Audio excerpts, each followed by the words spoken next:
నా దగ్గరికి వచ్చి మాట్లాడాలి, కానీ నా కుటుంబం ఏం చేసింది అని మాట్లాడారు. ఇప్పుడు నువ్వు ఇక్కడ క్రిస్టియన్లను చంపుతావు, క్రిస్టియన్ దేశాలలో హిందువులను చంపితే నువ్వు ఇక్కడ ముస్లింలను చంపుతావు, ముస్లిం దేశాలలో హిందువులు లేరా? అక్కడ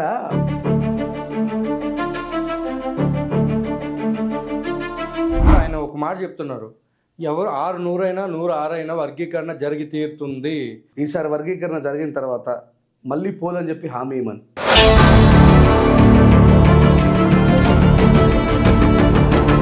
ఇప్పుడు మన దేశంలో ముఖ్యంగా జరిగేది వివక్షత అని మీరు మాట్లాడుతున్నారు.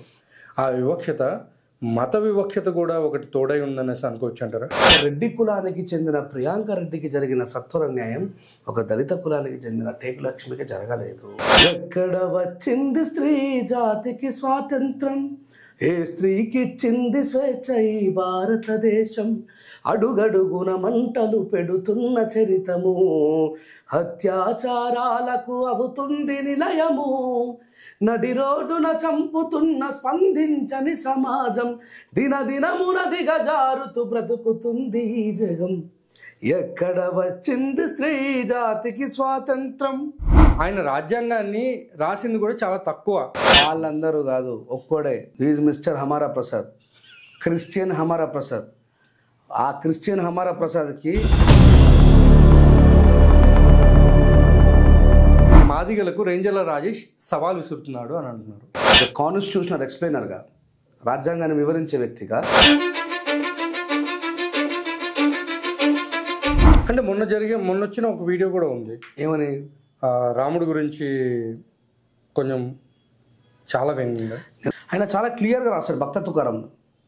నీ భక్తుడనయ్యాను, నిత్య దరిద్రుడనయ్యాను, సేవలు చేశాను, నా బ్రతుకే నైవేద్యం చేశాను, చేసిన మేలును మరిచేవాడా నువ్వా దేవుడివి, నువ్వు ఒక వ్యర్థుడివి.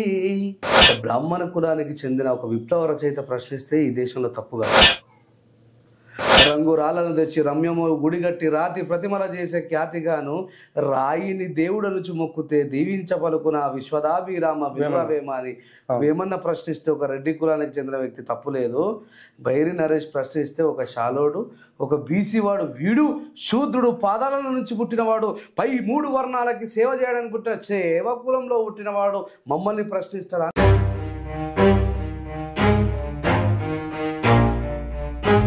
జనాలందరినీ కూడా బీజేపీ బెదిరిస్తుందంటారా? 30 సంవత్సరాల నుంచి పోరాటం చేస్తుంది.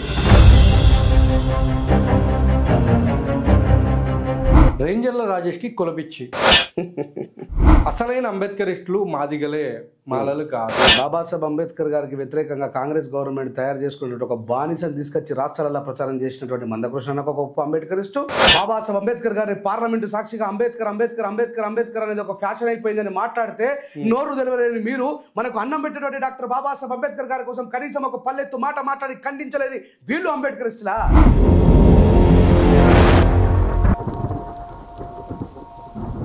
హాయ్, హలో, నమస్తే. నేను మీ యాంకర్ నాగేంద్ర అండి. ఈరోజు మనకి ఒక స్పెషల్ గెస్ట్ ఆయన మన స్టూడియోకి రావడం జరిగింది.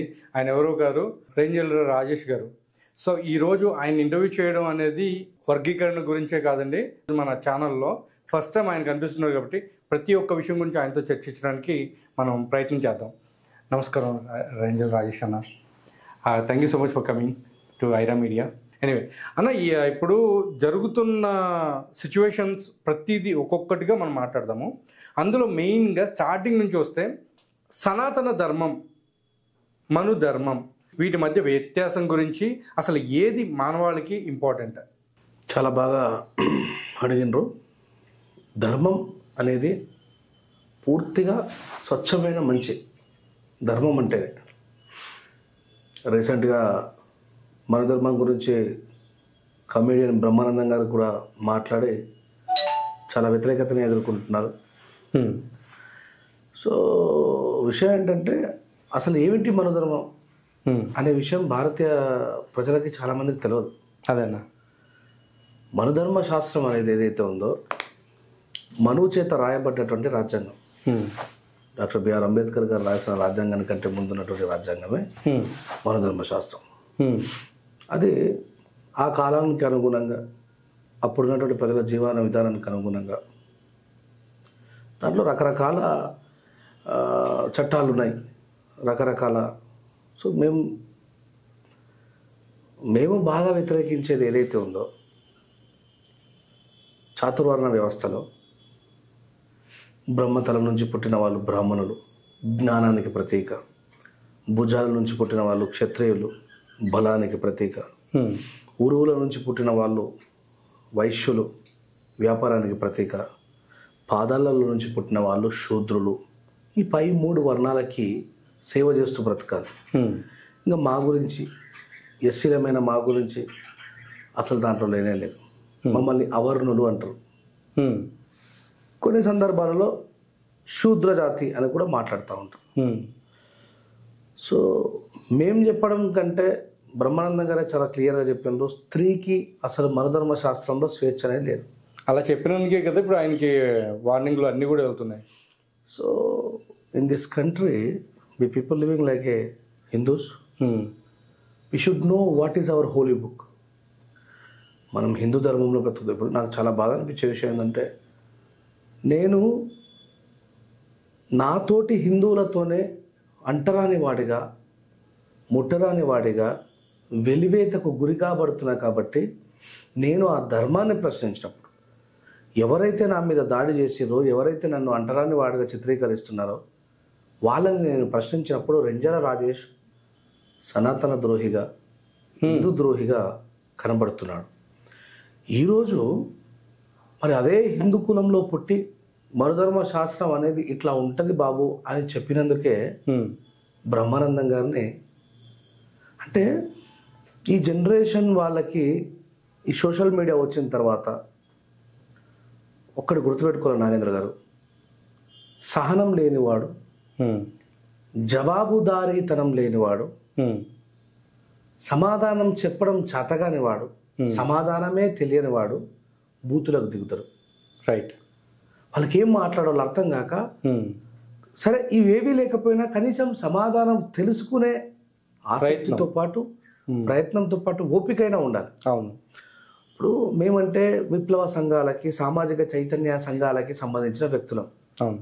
మరి బ్రహ్మానందం గారు అయితే ఒక సినిమా నటుడు, మాలాంటి వ్యక్తి అయితే కాదు కదా. కాదు.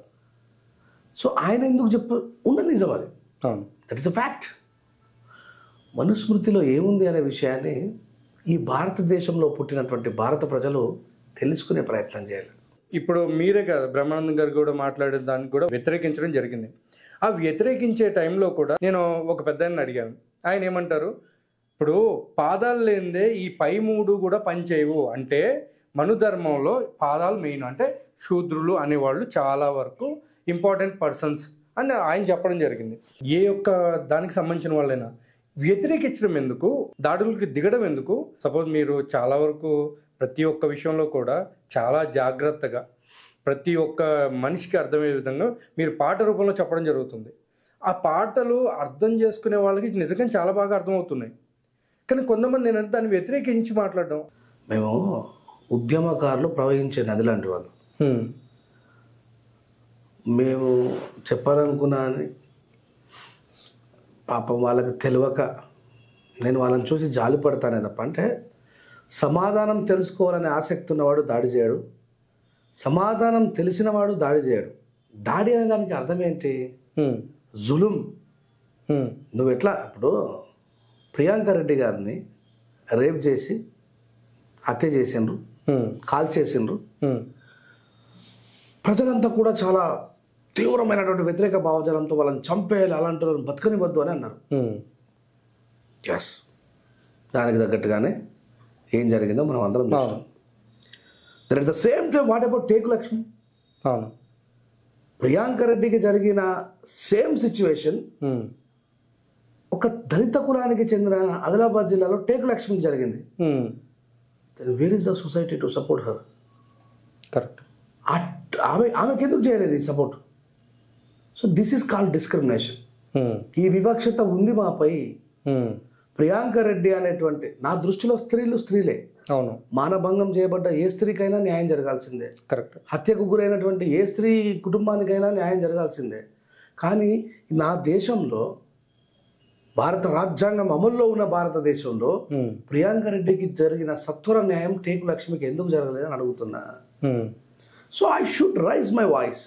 అవును, నేను ప్రియాంక రెడ్డి గారి కోసం రాసి పాడినా, అదే పాట టేకు లక్ష్మి అక్క కోసం రాసి పాడిన.